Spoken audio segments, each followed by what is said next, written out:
Let me show you a little technique I like for a home exercise program for patients who have a difficult time lifting the arm in the air due to maybe a subacromial impingement or the rotator cuff's not acting like it should, and they might say this active range is painful, or even a wall walk might be painful. So what I like to do is try to address the force couple between the deltoid and the rotator cuff to try to avoid that excessive superior glide that the deltoid might be pulling the humeral head up under the acromion.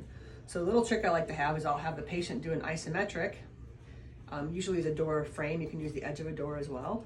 They can do an isometric into lateral rotation, kicking in their posterior cuff, and maintain that lateral rotation as they then work on that scapular elevation, right? Or they could use their medial rotators, subscap, which also helps depress the humeral head, and work on coming up that way. So a lot of patients will say that this hurts or this hurts, but when they do the isometric first to kind of see the humeral head, they're able to get their arm up without any pain. So let me show you what that looks like. I'll have a patient come over. So what you're gonna do is put the back of your hand on the wall here. So then I'll just direct the patient so that they're not really in the sagittal plane, but they're in more of a, between the scapular plane and the frontal plane. So just as tolerated, push the back of your hand into that door and keep that pressure and just slide up as far as you can.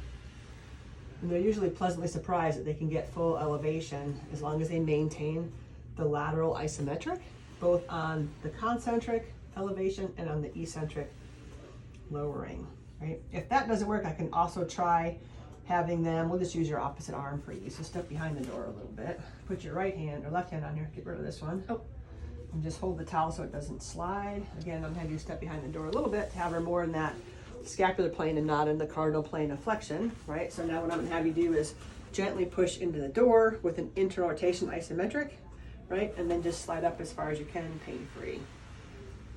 Right? So they can dust all their doors in their house as part of their home exercise program. So again, this should be pain-free on a patient. If it's not, I'll recreate a different exercise. But true open chain is often painful. So again, if you have them do an isometric, maintain the isometric with the cuff, either in the lateral or in the medial, it becomes much easier to get the arm up without pain. Thank you.